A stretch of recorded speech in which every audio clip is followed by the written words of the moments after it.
Então eu vou apresentar o Caurício. Ontem eu comentei que quando eu conheci ele, ele tinha ainda mais cabelo, né? Mas ele já perdeu esse cabelo, não é por causa da visão mundial não, viu, gente? Ele já foi para lá assim, né, Marcel? Mas é um amigo de muito tempo, que está aí na luta pela justiça também, fundador do CAD, lá de Curitiba, e agora a Visão Mundial teve o privilégio dele estar agora conosco, bem recente, mas já vestiu a camisa, e aí o Maurício tem feito um movimento aí de cosmovisão cristã, que é não apenas você agir na área social, mas tentar mudar também as nossas frentes, para a gente poder fazer com uma teologia correta. Então, com muita alegria, Maurício, que a gente te recebe aqui hoje, já é nosso velho amigo aqui da Renas do Paraná, e que Deus possa te abençoar. Amém? Obrigado.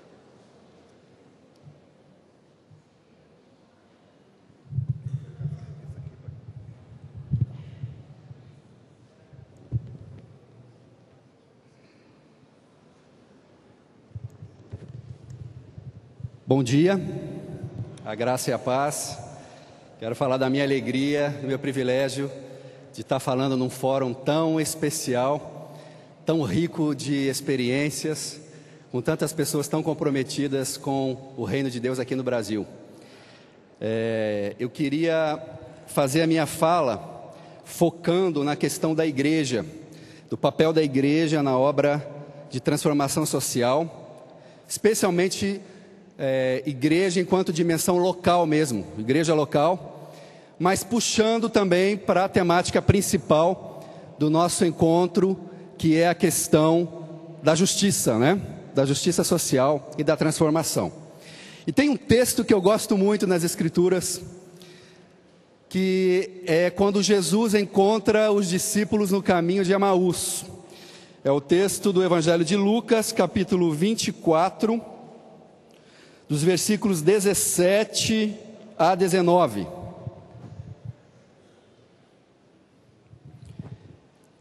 Diz assim: Então lhes perguntou Jesus: Que é isso que vos preocupa?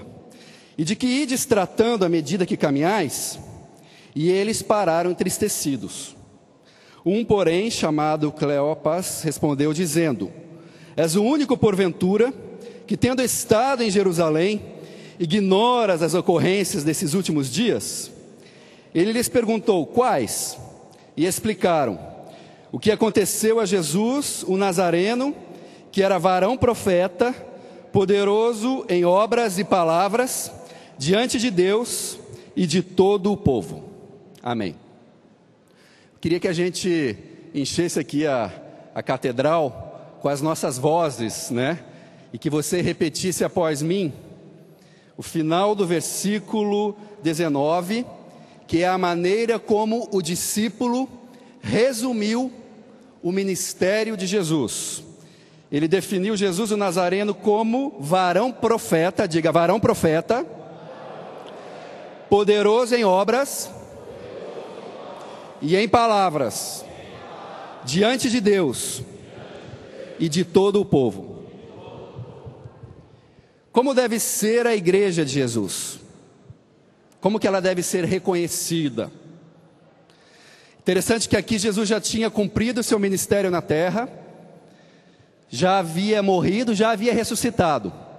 E quando ele encontra os discípulos, e o discípulo faz um resumão, vamos pensar assim, um resumão do ministério de Jesus, como que Jesus é? O discípulo o define como profeta. Interessante isso, porque se a gente pensar nos dons ministeriais lá de Efésios, os 5 dons, né? O profeta, o evangelista, o mestre, o apóstolo, o pastor, Jesus tinha tudo isso. Ele era completo nos seus dons. No entanto, quando o discípulo deu um resumão do ministério de Jesus e da pessoa dele, o definiu como profeta. Qual que é a natureza do profético? Esse negócio de profeta, profético, isso tem dado muito ibope na igreja. Mas, na verdade, o que é o profético? Podemos dar inúmeras definições para isso, mas o profético é o anúncio, o que caracteriza o profético é o anúncio, entre outras definições que eu poderia dar, e o fazer cumprir da vontade de Deus, do desígnio pleno de Deus. Profeta está ligado a confrontar o que é injusto, a anunciar o desígnio, a vontade de Deus. Se a gente for ver os livros proféticos, né? Profeta está ligado a contexto, a contextualização. Nós vemos que os profetas em Israel, eles estavam profundamente cientes do seu contexto, da sua realidade social. Hoje a gente tem a tendência de pensar o profeta como aquele bicho grilo, meio esquisito, meio, né, espiritual demais, e que não, na verdade não é isso. O profeta, ele conhece o contexto, denuncia as injustiças, anuncia o desígnio pleno de Deus, trabalha para fazer cumprir. Jesus aqui foi definido como varão profeta, poderoso em obras e palavras. Acho que se a gente fizer uma análise da igreja, acho que a igreja é bem poderosinha em palavras, né? A gente tem um discurso forte, a gente gosta do púlpito, a gente gosta do microfone, a gente usa muito bem a retórica. Os melhores em retórica geralmente são os evangélicos, eles aprendem desde cedo a falar, a se colocar. Nós discursamos muito bem, mas Jesus era um profeta de palavras e de obras. O profético não se restringe apenas à proclamação, existe também a obra profética. É a obra, é a ação que, da mesma forma, anuncia e faz cumprir o pleno desígnio de Deus. Toda ação social cristã deve ser uma ação profética.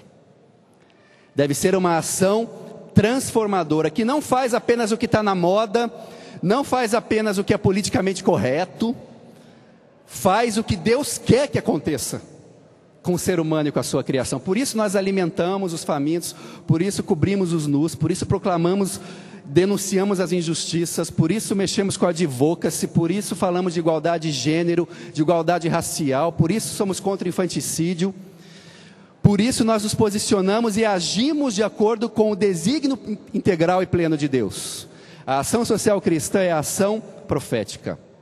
Jesus, profeta de palavras, poderoso em palavras, em obras, diante de Deus e de todo o povo. Uma igreja relevante é reconhecida como tal pela comunidade.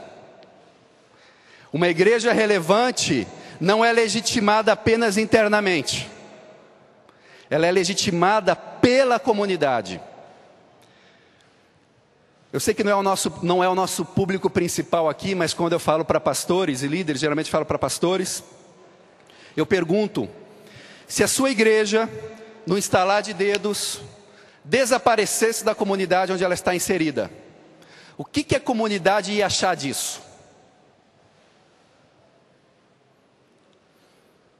E aí, infelizmente, nós vemos que a grande maioria das igrejas locais são quase que completamente irrelevantes para suas comunidades. Quando não, o pessoal ia até gostar do pessoal sair, né?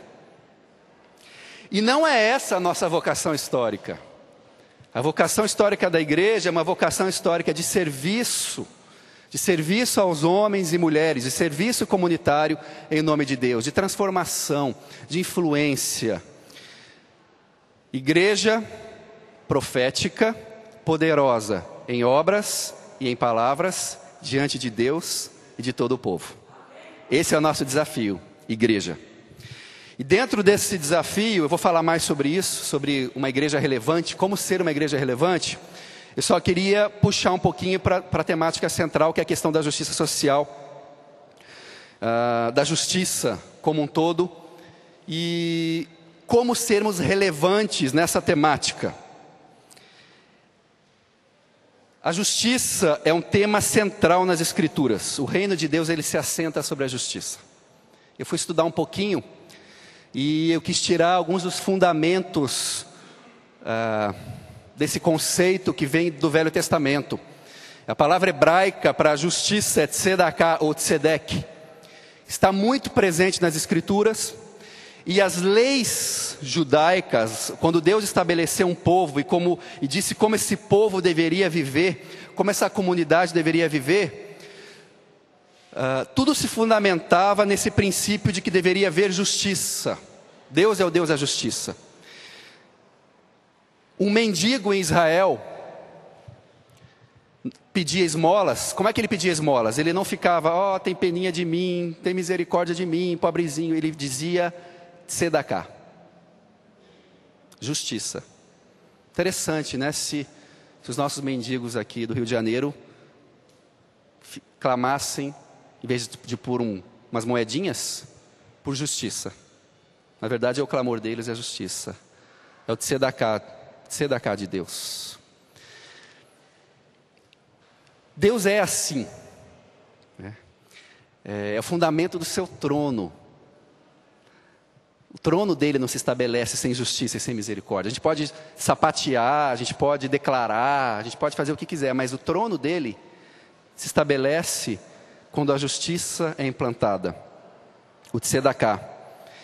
E ele nos ensina a viver assim. E aí eu queria recuperar alguns fundamentos que Deus estabeleceu nas leis, lá, quando ele estava formando esse povo e dizendo como ele deveria viver, não para nós, de uma forma legalista ou literal, queremos implantar na nossa realidade hoje contemporânea, no nosso contexto, porque é inviável, mas para nós procurarmos prescrutar os princípios subjacentes que estão nessas leis e pensarmos, esse é o desafio, e pensarmos o que seria a aplicação desses princípios hoje na nossa realidade e no nosso contexto. Essa é a tarefa da igreja. Deuteronômio 15 é um exemplo, quando fala do cuidado do pobre e do ano sabático. E ainda diz, Deus dá uma nota de rodapé, né? Que nem diz o próprio Ronald Sider no livro dele, dizendo, olha, não se endureça o teu coração. E você sabe que está chegando o 7º ano, que é o ano da remissão, e você diga no seu coração, não vou emprestar, porque eu vou ter que perdoar no 7º ano a dívida, né? Deus ainda deixa isso muito claro. E se você for olhar Deuteronômio 15, é um texto muito bonito, porque o versículo 4 diz o plano original de Deus, para que entre ti não haja pobre. Versículo 7 diz, quando entre ti houver algum pobre. E o versículo 11 diz, pois nunca deixará de haver pobres. Será que Deus estava confuso ali na passagem? Deus não estava confuso, não. Mas Deus já conhecia o coração do povo. E na verdade, os princípios que estão em Deuteronômio 15, em outros textos que eu vou mencionar, são princípios que nós não temos o direito de renunciar a eles. Mesmo que Israel não tenha seguido, e que tenha sido na verdade uma grande utopia Israel, não há registros claros de que Israel tenha obedecido, nenhuma vez, o ano sabático. Mas isso não dá direito à segunda casa renunciar aos princípios que Deus estabeleceu. O nosso chamado é viver a justiça, viver o tzedakah. Isso é muito desafiador. E não só com relação à questão da pobreza. Eu estava em Salvador, me botaram lá numa sinuca de bico. Pediram para falar numa mesa sobre transformação sociopolítica e diálogo interreligioso. E tinha na mesa comigo um sacerdote católico, um pastor evangélico, uma espírita e uma sacerdotisa do candomblé.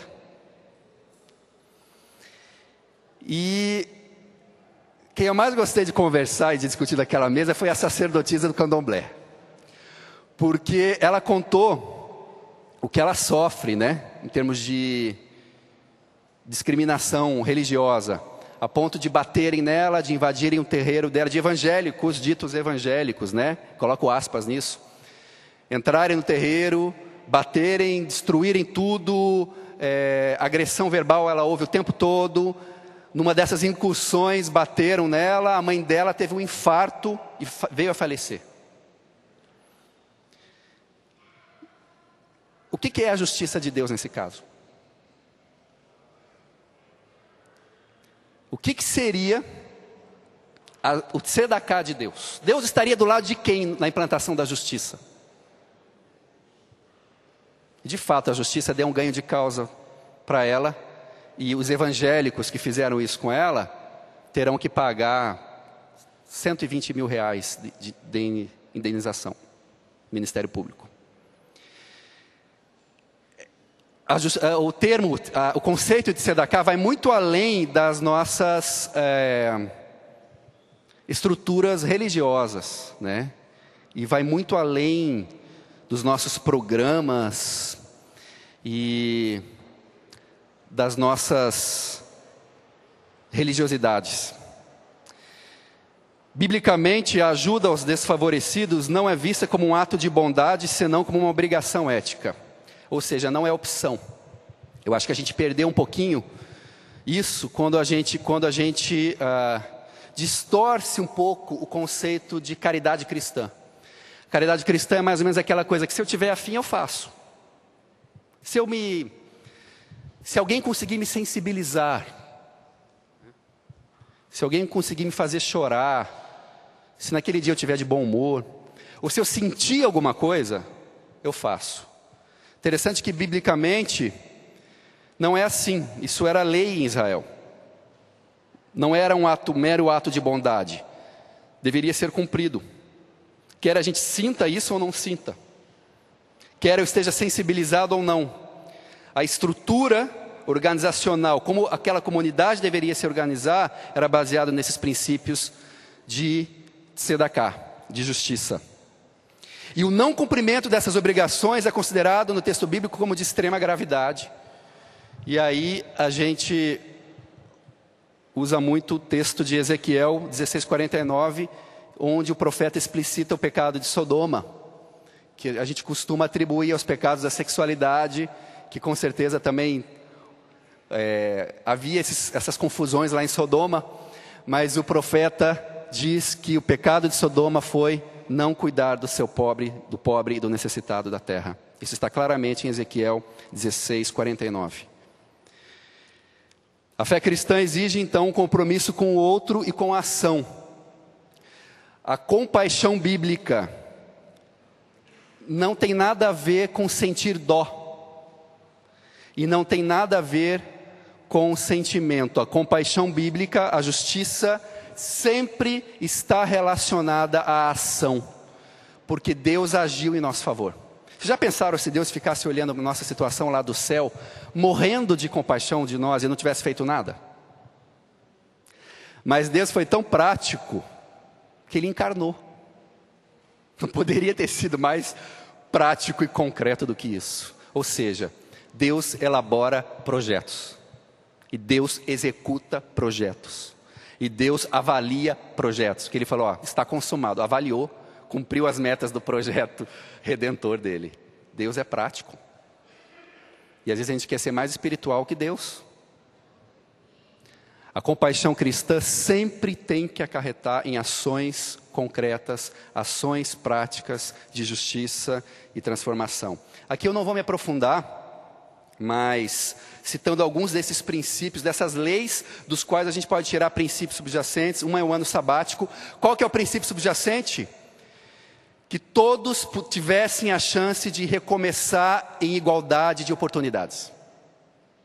A cada 7 anos se perdoava todas as dívidas, ou seja, ao invés do pobre ir ficando cada vez mais pobre e o rico cada vez mais rico, que é o que acontece hoje no nosso sistema, ao final de 7 anos, todos poderiam recomeçar com as mesmas oportunidades. Isso era mais forte ainda no ano do jubileu, na redenção, nos 50 anos, a cada 50 anos, a terra voltava a seu dono original, porque a terra era de Javé. Tudo pertence a Deus, nós somos mordomos, e se no prazo de uma geração, por algum motivo de fraqueza, de dificuldade, uma família fosse perdendo, de modo que os filhos e netos nascessem pobres e não tivessem oportunidades, o ano do jubileu quebrava isso, e o anúncio do ano de jubileu era correspondente à trombeta da expiação, quer dizer, não havia uma separação ao toque da trombeta anunciando a expiação, tá? Não havia essa separação entre a devocionalidade e a presença de Deus e as ações sociais transformadoras que deveriam acontecer na comunidade de Israel. O princípio subjacente é esse: igualdade e oportunidade para todos. Também lá em Salvador me chamou a atenção, a gente conversando com alguns jovens, lá dos projetos da Visão Mundial, das comunidades mais empobrecidas, e depois de alguns anos de trabalho, conversei com alguns jovens que, sendo capacitados, sendo incentivados, vários deles tinham acabado de conseguir passar no vestibular, mas não iam poder cursar a faculdade. Não iam, porque a família deles não tem recursos para mantê-los numa faculdade particular. E a faculdade pública, eu sei que agora tem alguns movimentos governamentais para tentar reverter isso, mas historicamente a faculdade pública é quem chega lá. Filho do, entre aspas, do não pobre, que teve acesso a educação. Isso é injustiça, isso é desigualdade de oportunidades. Por quê? Não é uma questão de mérito, esses jovens têm um mérito. Eles não estão tendo a oportunidade. Isso não é tzedakah, isso é injustiça. O princípio subjacente ao ano sabático é esse: a igualdade e a oportunidade para todos. O ano do pousio da terra, que está em Êxodo 23, dizia: 6 anos semearás a tua terra, recolherás os seus frutos, porém no 7º ano a deixarás descansar e não cultivarás, para que os pobres do teu povo achem o que comer. É o mesmo princípio, além de ser um excelente manejo da terra, que a gente aprende isso na universidade, eu sou agrônomo, isso tinha uma preocupação social, né? Do cuidado com o pobre. Nós vemos preocupações com a condição de vida do trabalhador, isso vem das Escrituras, né?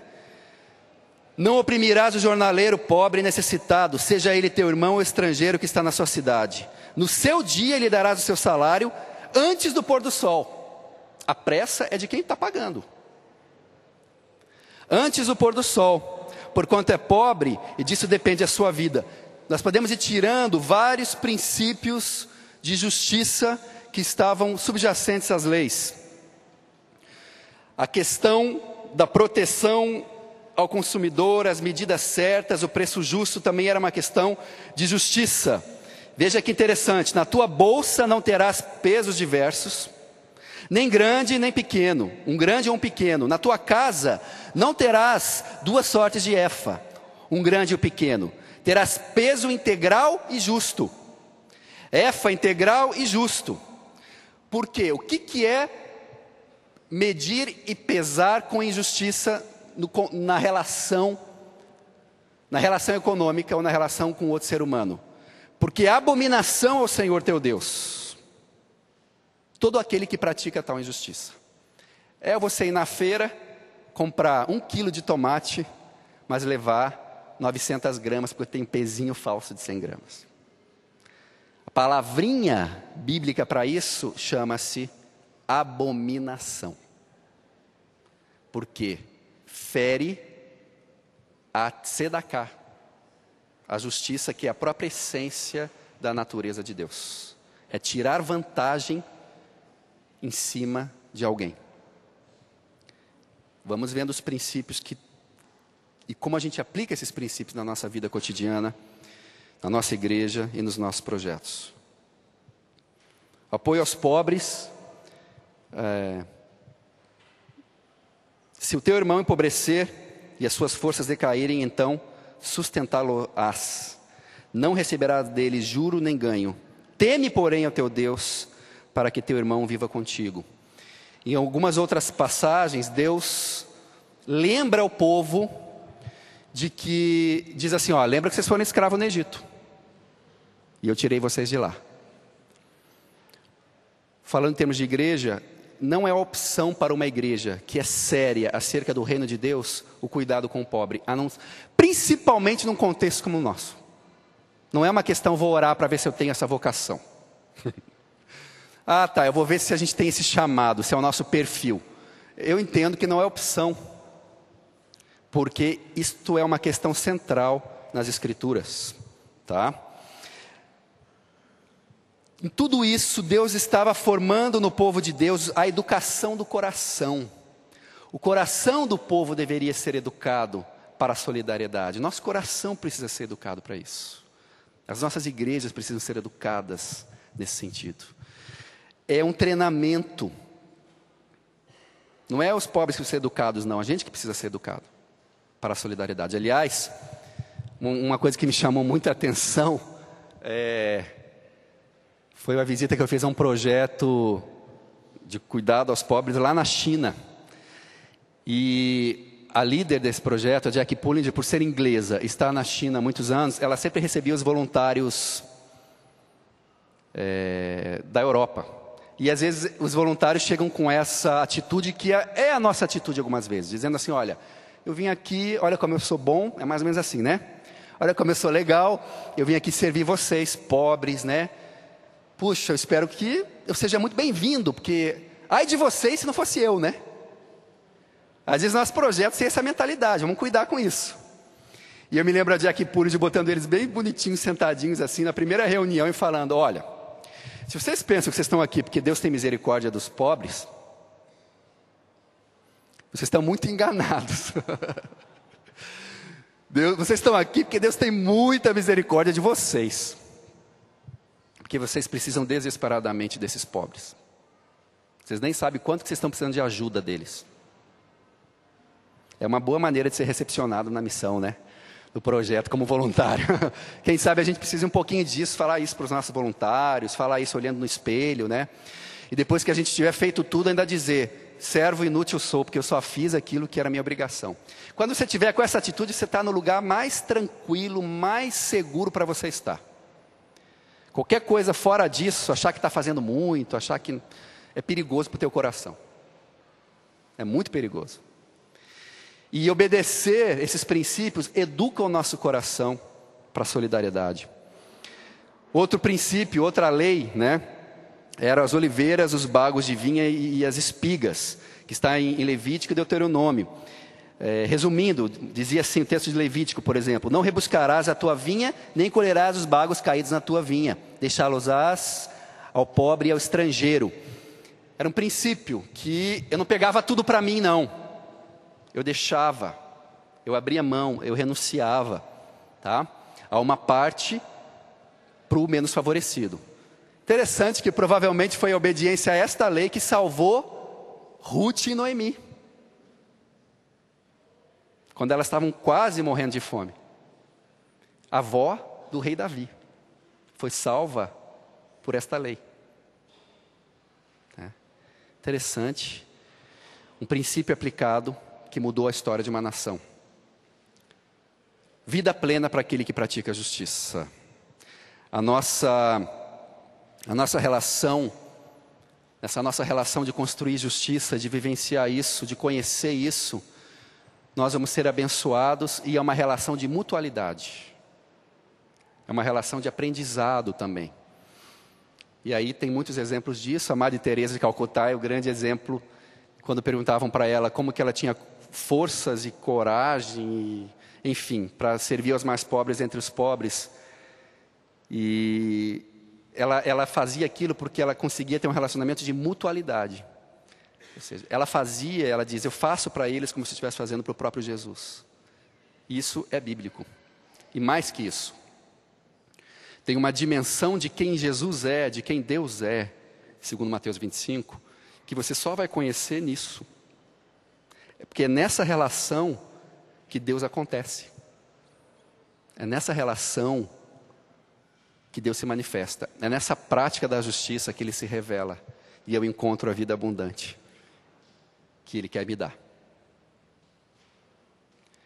Outra, para não falar só do Velho Testamento, eu estava lendo no Novo Testamento Cornélio.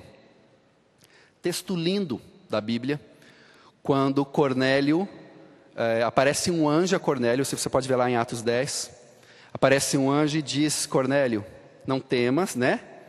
Porque as suas orações e as suas esmolas chegaram como memorial até Deus.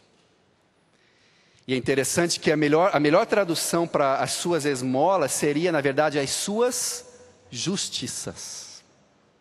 Cornélio, a sua oração, as suas orações e as suas justiças chegaram até o trono de Deus. Uma pessoa que não judia, né, um gentio, e foi por causa das justiças de Cornélio, que Deus observava muito bem, das esmolas de Cornélio, que nós hoje podemos conhecer o Evangelho. Porque foi aí que Pedro encontrou a sua família, e só aí, finalmente quebrou-se o paradigma de que o Evangelho não era apenas para os judeus, mas era para os gentios. Foi em Cornélio e sua casa. Um homem cujas justiças quebraram um paradigma que transformou a história para sempre. E agora eu queria me deter um pouquinho mais, falando de uma igreja relevante que pratica a justiça. Essa é uma temática que eu tenho falado incansavelmente e não vou parar de falar, eu acho, sobre isso. Porque eu percebo que não dá mais, irmãos, não dá mais para a gente continuar no velho modelo missiológico, de dicotomia entre o evangelismo e a ação social, ou seja, o que for, dos departamentos que nós temos, dos diferentes hierarquias ministeriais, ou seja, a batalha espiritual, a oração, o jejum, o envio missionário lá para o Azerbaijão, é mais espiritual, é mais importante do que a obra social, do que dar comida para as viúvas aqui. Não dá mais para a gente continuar andando nesse antigo paradigma. Tanto isso não é bíblico quanto a vida real pede mais. E eu entendo que essa dicotomia, né, tem algumas raízes históricas que culminaram numa leitura específica e equivocada das Escrituras, numa missiologia reducionista, que como consequência disso a igreja tem se restringido, aquilo que eu falei, a ser poderosas em palavras, ou entender que a nossa tarefa é povoar o céu apenas e não discipular as nações da terra. Só quando a gente entender que a ação social cristã faz parte do projeto missiológico da igreja, tanto quanto qualquer outra coisa que você quiser inventar, que não é nem o gancho para alguma coisa, porque ainda estamos no gancho para o evangelismo. Não que não devamos evangelizar, como o pastor falou anteriormente, mas o problema é fazer da ação social o gancho para aquilo que realmente interessa, ou para aquilo que, aí sim, aí é o reino de Deus, que é a salvação da alma. Ou a ação social como desencargo de consciência. Já ouvi, Maurício, ajuda aqui a minha igreja a iniciar um projeto social, porque, poxa, né, uma igreja como a nossa fica feio a gente não ter um projeto social. Não precisamos fazer nada por culpa também, irmãos. Glória a Deus, né? Jesus já levou as nossas culpas. É o gancho, é a culpa, ou então ela é feita, mas ela não é uma coisa tão espiritual assim, não é verdade? Quando se trata de projetos sociais, é uma coisa mais técnica, parece que não tem que orar muito não, raramente você vê alguém ungido para o trabalho social, com imposição de mãos. Não é entendido assim. Agora, para a obra missionária, para ir para o Azerbaijão, para o Uzbequistão, aí vai. Aí unge, ora, está no moral da igreja. Não é verdade? Estou mentindo, irmãos? Há uma hierarquia, uma certa hierarquia de ministérios, porque a ação social cristã não é defendida, não é entendida como a própria essência missiológica da igreja, de implantação e manifestação do reino de Deus. Não tem como uma igreja querer falar de implantação e manifestação, ou sinalização, o que for do reino, e não fazer ação social transformadora. E nessa hora, não entender que está fazendo menos. E outra coisa também, Isso me irrita um pouquinho. É dizer que nós estamos fazendo, sabe? Porque a prefeitura não faz. O Estado não faz, então nós temos que fazer. Olha aí, ó, o que o Estado não está fazendo. Meu Deus, se eu for basear a minha missiologia em alguma coisa que alguém não está fazendo, será que eu vou basear toda a minha missiologia só em alguma coisa que alguém está deixando de fazer?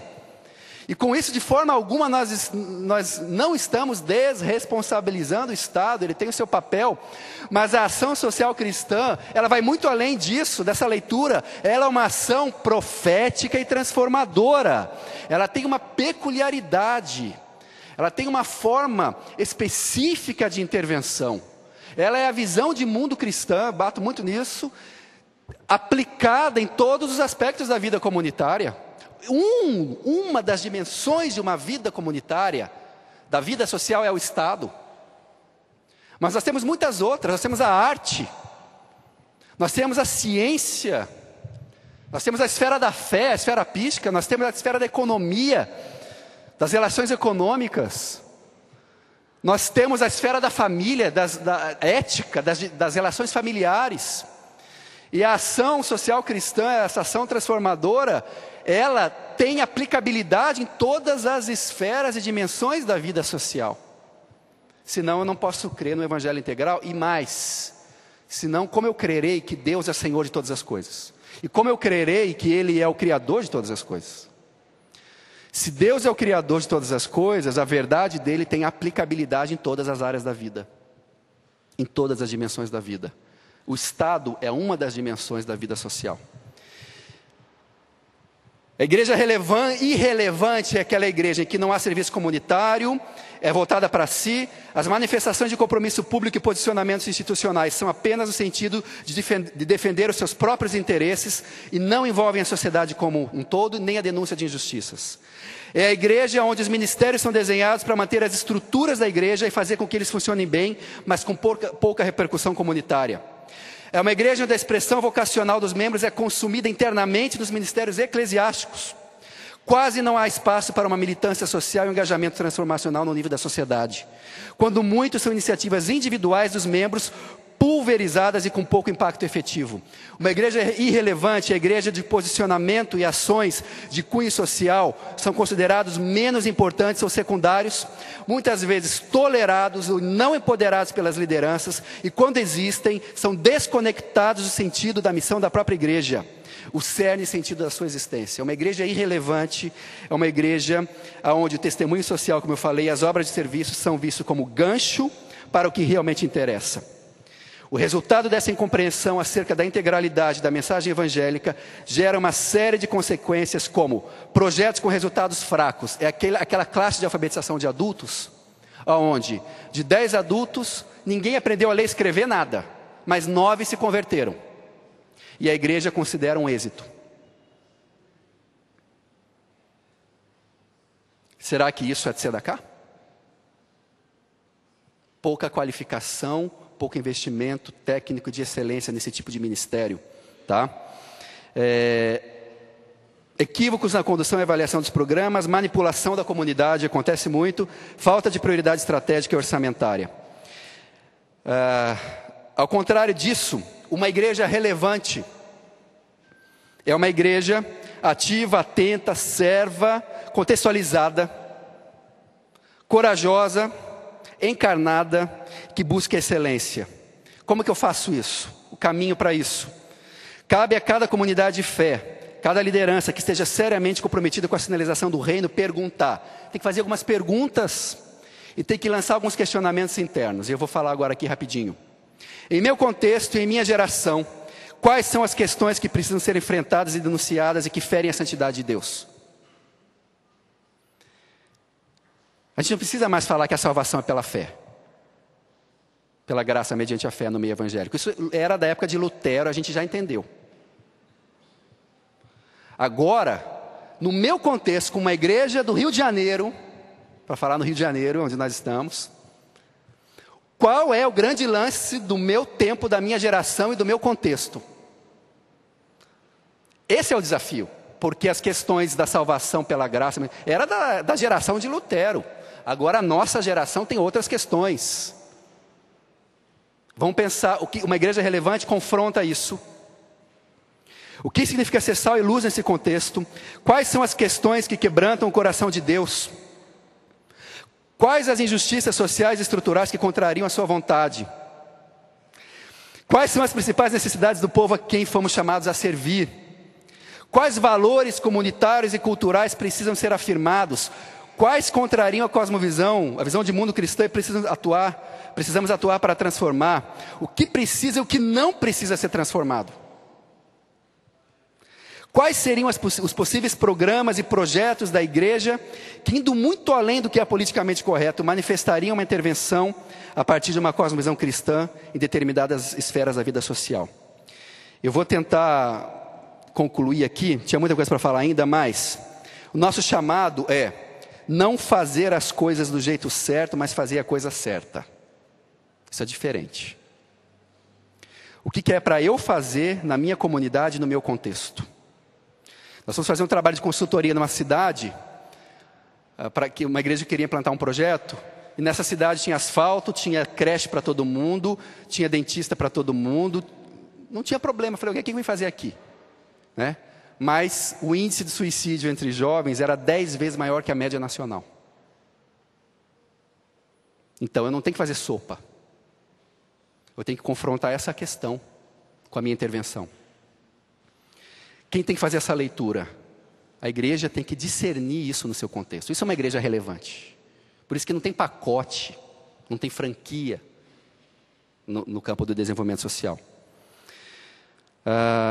Algumas implicações práticas que precisarão ser respondidas pelas igrejas e seus líderes, então. Eu farei apenas perguntas, tá? Constitui uma boa mordomia dos recursos de Deus manter o templo da igreja fechado quase toda semana e só abri-lo para atividades religiosas da congregação, não disponibilizando-o para a comunidade? É só uma pergunta, tá? Será que um analista de custo-benefício, o que ia achar dessa versação de recursos aí? Né? O mesmo acontece com outros recursos de que a igreja dispõe, e aí vale as vocações, os dons, as profissões. Quanto do orçamento da igreja é usado na implementação, apoio a projetos de serviço comunitário, especialmente voltados aos mais necessitados? Participamos de algum movimento ou rede de advocacy, promoção de direitos, denúncia de injustiças, etc.? Eu acho muito difícil que alguém que defenda de tzedakah não esteja envolvido num movimento assim, num país mais injusto do mundo. Se pensamos no impacto comunitário efetivo, que tipo de governança precisamos ter? Aí eu nem vou entrar nessa questão de governança, né? Mas é uma coisa para a gente pensar. Estamos dispostos a valorizar os demais atores sociais da nossa comunidade e andar com eles em respeito e lealdade, sem abrir mão das nossas convicções, numa construção coletiva para a transformação da minha comunidade? Ou será que a igreja acha que vai transformar sozinha uma comunidade? Os ministérios eclesiásticos, ou seja, internos à igreja, e a participação nas atividades religiosas, tomam todo o esforço e tempo dos membros, não deixando nada para o engajamento social? Ou então, somente esses ministérios são considerados legítimos? E as atividades de militância sociopolítica são consideradas mundanas? Ou, para não dizer um termo tão forte, seculares? São perguntas que a gente deve fazer se queremos ter uma igreja relevante. Apenas os ministérios internos são reconhecidos como tal e recebem apoio? Reconhecidos como ministério? A única forma legítima de servir a Deus é no serviço eclesiástico, cabendo a intervenção comunitária e a satisfação das necessidades físicas das pessoas, um papel apenas secundário. Para concluir,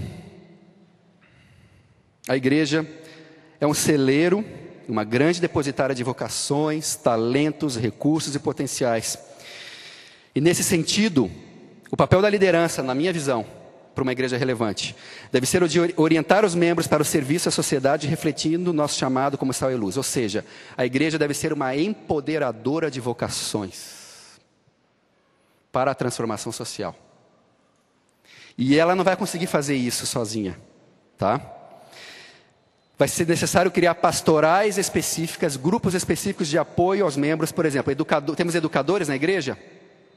Ao invés deles serem educadores como qualquer outro educador, lendo um versículo no final do dia, como aplicar a visão de mundo cristã na área da educação e agir e ser um agente de transformação dessa área. É diferente. Isso vale para a educação, isso vale para a política, isso vale para a arte, isso vale para a ciência, isso vale para a economia, isso vale para o direito. A igreja como uma empoderadora de vocações para a transformação. Para isso, a igreja vai precisar de diferentes grupos, ministérios, denominações. Os diferentes grupos, ministérios e denominações vão precisar associar-se em redes e alianças. Do contrário, não conseguirão adquirir uma relevância em seu contexto. Ou seja, vamos precisar cada vez mais de ministérios referência nas diversas áreas, na complexidade da nossa sociedade.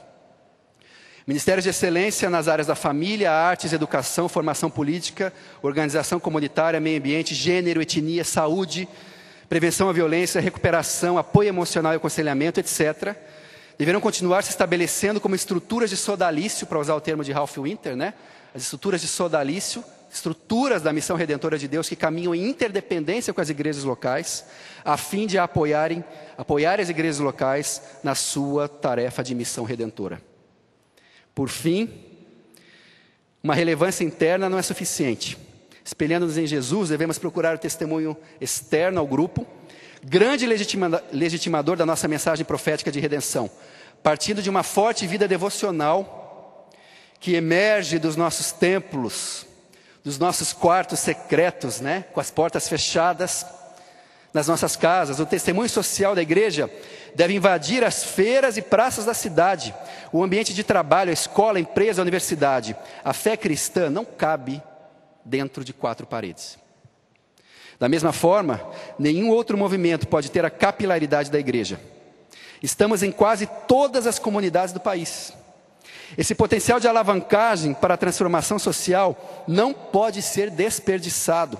É na comunidade que a fé acontece, que a fé é testada, é provada e assume os seus contornos. É na comunidade que se acendem as candeias.